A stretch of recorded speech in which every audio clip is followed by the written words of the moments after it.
Hey everybody, welcome back to the episode on Mighty Model Shop Creations. Today I'm going to be showing you a diorama and a car in one video. So I hope you guys enjoy. This is a little bit of a different video because obviously I don't really do dioramas all that much. I usually just do finished cars, but this car is one of my summer builds that I did over probably early July, late August, early August, late July. So without further ado, let's roll the intro.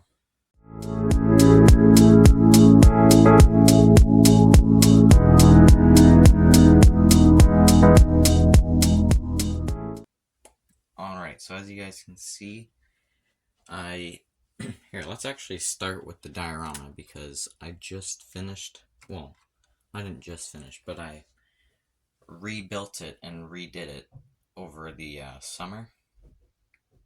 Sorry, not over the summer. I just finished it like about yesterday, as of this recording of this video. But as you can see, I have a gravel pathway right here. The mailbox, this is just like stuff that you put in a doll set, but I just glued it to the base. You can see we have a little squirrel down here. We have flower bushes and a tree. So I'll pop a picture of what this diorama looked like before I fixed it up right now. And as you can see, it is super terrible looking in my opinion. The pathway just went right down the middle. And the tree was a whole different tree. This is not the same one. And there were just clumps of bushes everywhere. The fence was just one long piece. Didn't really look good. But as you can see now, it's completely different. The grass is different color. Here, let's see if I can move it closer. Inspect things in more in-depth look. But we have, I'll start with the grass. So what I did, I peeled off all the grass that was originally on the diorama, and I did I did static grass clumps like on parchment paper, and then I glued them down where I wanted them. So there, for example, there was one like right here, right here, right here, right here, over here, some here, and some here. And then that kind of like laid down my base on where I wanted the non-static grass, like this stuff right here. It's just turf.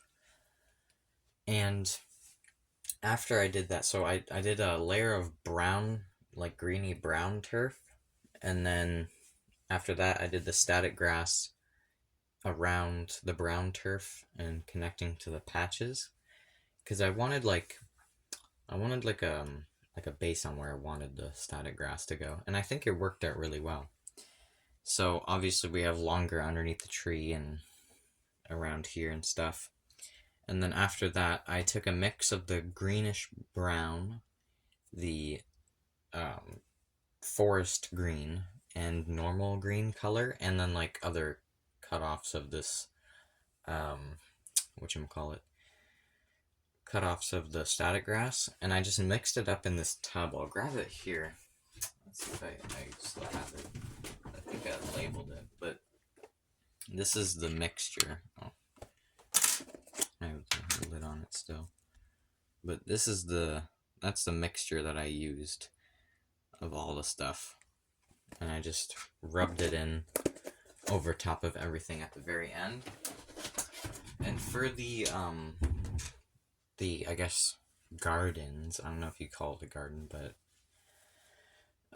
for the base, I did, like for the dirt part, I did this gravel.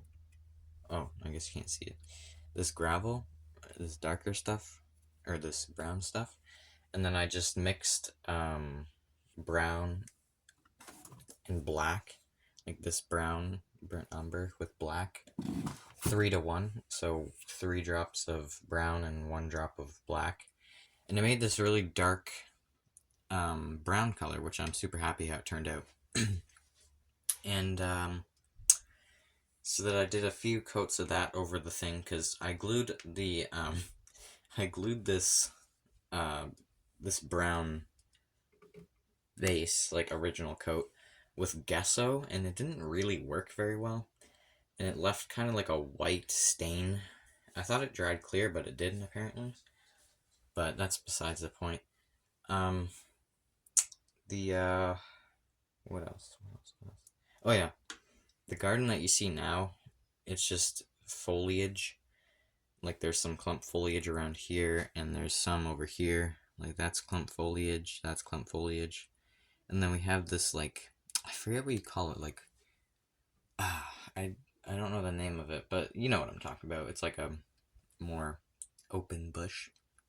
And for the tree, it actually we got the tree from, well, we didn't get it from somewhere, but oops, let's not break the camera. We got the start of the tree. I'll grab it out right now. It's this. I think it's Woodland Scenics Fine Leaf Foliage Light Green. Yeah, it is Woodland Scenics. And basically, I'll just flip it over on the back. It's just a whole bunch of like sticks and foliage glued on. But it doesn't just look like this. I sprayed it with clear coat, and I dipped it in that mix that I showed you earlier. And I think it looks way more realistic than the old one that was just clumps of greens. And yeah, I actually glued on this bottom branch because it broke off, and then I glued this one on too, so I added those. And for what you see the little flower gardens there? Like this one, and this one down here. What I did, I actually, because there were some blank ones on the tree, like blank, whatchamacallits, blank sticks. So what I did, I put Mod Podge on the ends of these. Sorry, I glued the sticks down with the diorama first, and then I put Mod Podge over them. And then I took my little, like, tweezers, super helpful, and I used some of my, like, my dad let me use some of his, HO scale flowers, and it doesn't matter how big they are, because, I mean, they look really, really proper to size, even though this is 1/24 scale. But I used pink and white, and it looks so good. I'm so happy with how it turned out. And I was originally not going to put any flowers in the diorama. I know, crazy, right? But, yeah, so that's the flowers. And then I guess I'll show you a little bit of, a squirrel over here. Yeah, so that, I think I just got that out of my, because I built a Buick Electra 225 a long time ago. And that was a custom build, and I didn't want to put this, what's it called, squirrel in it, because it didn't really fit. So I kept it in the parts box, and I was looking through it. I'm like, oh, I have a squirrel. Why don't I put this in the diorama? And it's 1/24 too, so it fit. And anyways, so that's the in-depth detail diorama. Hopefully you guys haven't left the video by now, but probably have. Anyways, I'll show you what the car now. But this is a Porsche 911 Turbo, and these are custom decals. I don't know what the website's called. I totally forget.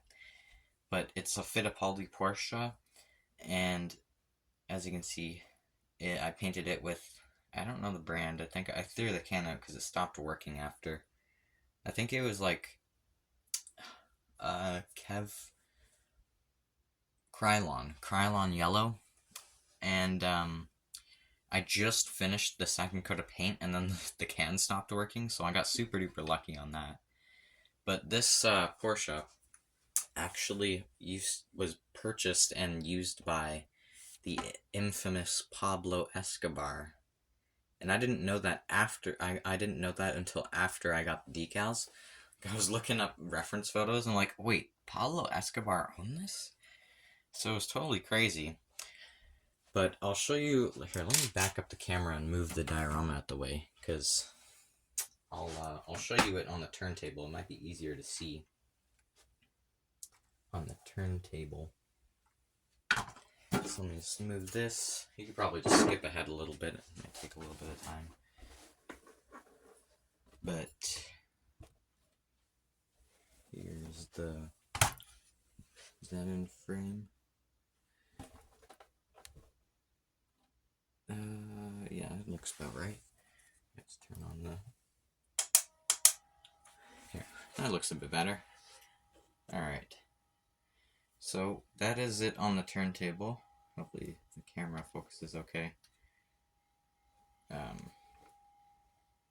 But I had to like fit some of the rear decals, like the Union sticker down here. That had to be fitted on the car because this isn't the correct kit for the decals. Again, I found that out after I bought the stickers or the decals. So that's why you always do your research first. But it ended up working really well. It didn't like mess up anything major. But the two taillights on the back, as you can see, there's a Porsche decal on it. That gap for the Porsche decal, that was originally just a big taillight, and I didn't know that until I started building. So I just clipped it off really cleanly, and then I had to cut a bit of the E off the Porsche to make it fit properly, but it doesn't look terrible, and I'm actually pretty happy with how it turned out. The trim is all black. I use Sharpie marker for that. Overall, the decals worked super good, and I clear coated over with this. I use this new clear coat, Mr. Hobby Super Clear UV Cut, so it means decals won't yellow over time, which is super cool. I think the only one that really kind of wrinkled, quote unquote wrinkled, is these Goodyear ones, and the front one, like there's a little bit, you can feel it. It's not super thickly coated on there. But super cool thing about the custom, well, it's not even custom part, but I had to interchange out the rear wheels. So I used, because my dad, he made a Jim Pancake, what's the kit? Let's see if I can find it on the wall really quick. What kit is it? Darn it. I can't, oh. He changed out the wheels for the 68 Dodge Dart Hemi kit, like the Revell Special Edition, where you can build it stock or dragster. So he wasn't using the front tires, or maybe it was the rear tires, but I stole them off of him because he was using different rims, obviously. And so this middle part had to be filled with putty because it was hollow. But that if you look up pictures of the real car, that's what the rims look like. And I'm super happy that it gave off the effect of actually looking proper. And I think the wheels can turn. Yeah, posable wheels. But this one doesn't go in because there's like a thing stopping it on the underbody. Anyways, not that big of a deal. But I'll show you guys, I'll take off the thing to get a better look at the engine. I don't know if you can see that properly. Let me just pick it up for you. But nothing too special. Just gray, or just silver and black. I don't know, it looks pretty cool to me. I enjoy the look of it. But that is it for today's video. So don't forget to like and subscribe. Turn on post notifications so you get notified when I upload. And let me know if you enjoyed this two-part video, or this two-in-one video, I guess, with the diorama and model car. So yeah, I'll see you guys in the next one. Goodbye.